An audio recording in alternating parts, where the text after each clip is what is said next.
Hi guys, it's Seto from Render Forest. This week we're talking about videography and video production. I'll be giving some tips that I've learned over the years, so if you're interested, keep watching. First step I usually would say is defining the deadline goal of publishing the final video. Once you find out the final deadline day, you kind of work backwards to figure out what has to get done in order to accomplish that. So I would say if it's a 30-second commercial, if you're using live actors, you're gonna have to plan a month or two before. If you're doing just animations, a few weeks before is okay. If it's a short vlog, then just 1 to 2 weeks before is acceptable. And then first thing you do once you establish your timeline is your research. Once you get done your research, then you'll start scripting, start doing a storyboard, and then after that, you will start to coordinate the team to actually shoot a video or the animators to do the animation. I think the next big thing in video marketing will be this whole virtual reality and augmented reality and these whole virtual world building. I think this is something that we're going to see more of in the future, especially like companies like Metaverse that are expanding. I think that people in video marketing have to start learning these skills because these world building environments and virtual reality worlds are going to be more integrated with businesses in the future, I think. So this is really tough. I do freelance on the side too, and I know that when you first start off doing freelancing specifically, it can be hard to figure out what your prices are, especially if you don't have a history to go off of. What I usually say is start off with your competition in your local market. If you are like a photographer or a videographer that has competition in your city or in your town or your state, check with their prices first. If they're all around the same price range, you know where to kind of go off of for there as well.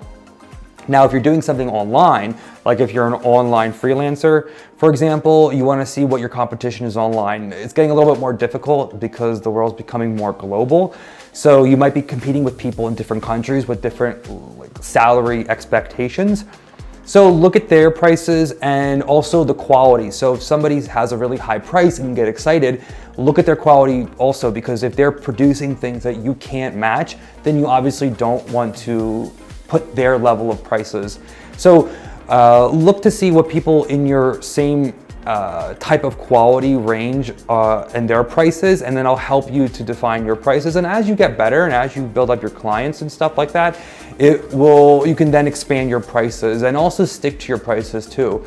If somebody tries to negotiate you down, if you start going down in the very beginning, you are kind of setting yourself up to fail in the future. If somebody doesn't agree to your prices, then it's time to walk away. But if it's a product or a person that you find interesting, or if it's an angle you find interesting, or if it's a type of product you think you can get behind, and you're willing to take a little bit of a cut, then that's something you have to come to terms with. But if you're not 100% behind the product, and they start to negotiate further down than what you establish as your price, then you have to have the ability to walk away. The biggest thing is, if you are not sure what your client or your departments are requesting, is just to come up with examples and show examples from other companies, or even if it's an example from a product that's not exactly what you're trying to sell, show them and say, hey, when you talk about this type of angle or this type of theme, is this what you mean? Is this what you're talking about? And show them it. Sometimes when you show them the examples, they might reflect and say, oh, actually we said this, but we meant something different. And once you find finally an example that you both agree upon, it doesn't have to be exactly 100% the same as that example. Then you can use that as your reference going forward for a lot of decision making, as it continues. One thing is, when it's actually a shoot day, there are some factors that you can overlook, like noise, ambient noise, the weather, the sun changing, clouds, those types of things. Making sure that all of your equipment is accounted for. So if you have shared equipment, make sure that equipment is actually available the day that you have to shoot. You'll be surprised how things can go missing at the last minute.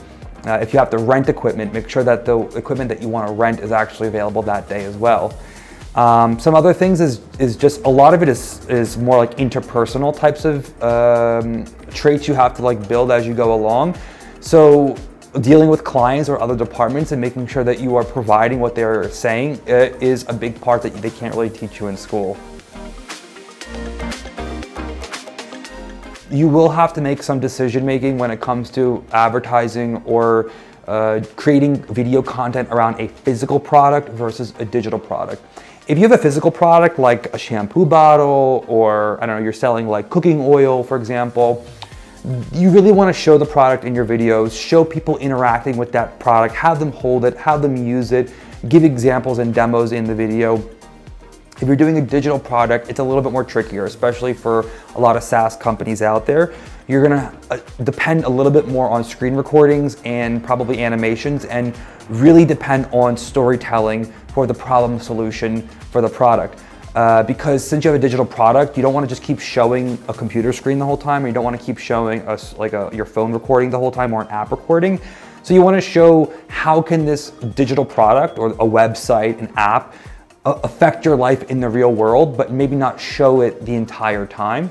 But you still want to show your product at some point. Sometimes, especially commercials or small startups, they talk about their product a lot, or they talk about a problem, but they don't really show it a lot. You want to make sure that you're showing your product, showing the problem, and then showing the solution in a video format. Digital products can be tricky, but if you find a good storytelling method that works, you want to stick with it. And also for physical products, you can utilize product shooting in studios a lot more. You can't really do that with a digital product. So for example, you can bring your product into a shoot. Like for example, you can set up, like if you're selling a perfume, bring like the ingredients that are made with that perfume around it. You can do like a really cool like shots to create the idea of what the product is made of with the product itself, with like the finished product. Yeah, so the biggest problem I think in my experience I've ran into both in my personal projects and at my 9-to-5 would be just understanding the final goal. Like, what is the actual goal of this piece of content?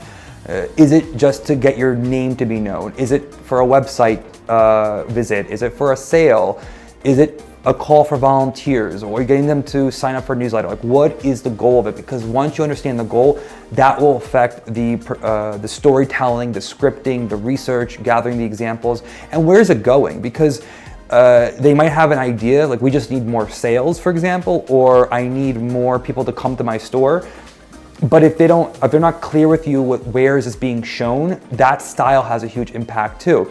So for example, if they have a video idea, but it's only going to be shown on TikTok, for example, that's going to be a completely different style than if it's going to go on television, or if you're doing a sponsored video segment on like an influencer's account. So first of all, you want to know, where is it being shown? Where is this video going to go? What's the deadline? When do you want to have this when do you want the finished product to be done? And then you backtrack there with your timeline. Also, agreeing on a style. Sometimes that can cause disagreements where they say they want to show one thing, but then the examples that they're giving are something different. I had a client once where he was showing this example to me, and he had a very specific idea in mind for this commercial, but when the actual planning was occurring, I realized that his example had nothing to do with the actual shoot.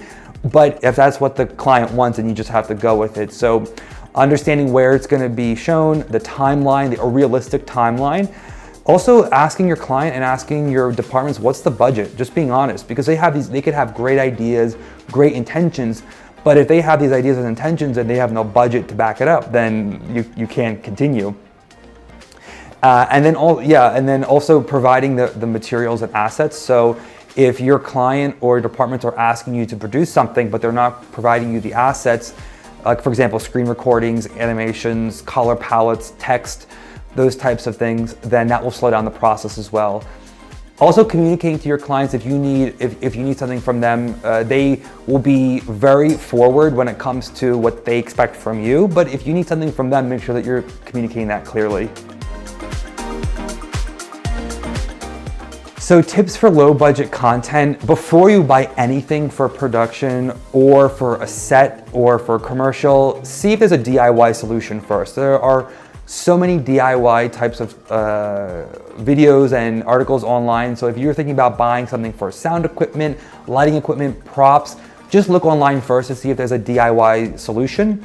Before you buy something for a commercial, make sure that you talk to the client first to make sure that it's within the budget. Or if you have to do it yourself, before you buy it, see if you can borrow something from friends or family. If you just need like a 1-second clip of someone using a blender, don't buy a blender yourself if you don't own one. Just ask friends and family to use it for the commercial and give it back when you're done. But definitely check online for DIY solutions. So for company commercials and company video content, I think I look at what the competition is doing today. First, start with the direct competition. So if you are a, let's say, shampoo company, you want to look at what obviously other shampoo companies are producing nowadays, and then keep expanding until you find what you like or an angle that you like. So let's say that you haven't found an angle within shampoo commercials that you like, then expand it to just body care in general. And if you can't find something with body care in general, then just go to wellness in general, and then keep expanding. You can find inspiration from people that are not your direct competition. So for example, I saw a really cool commercial from Jeep the other day for their new electric Jeep, and they had a really interesting angle. It has nothing to do with what any of my clients do or what I do at my 9 to 5. But still, I saw what they were trying to do with storytelling and their concept. And even though they make cars, I can still use those ideas in my own projects. Also look historically. Just because a piece of content was created a long time ago doesn't mean that it can't still work today. Styles change very fast, especially today with like micro content. But look back in the past. Some concepts of marketing have not changed in the last 100 years. So if something worked 50, 60 years ago and you like the idea of it, then you can try it out in today's world.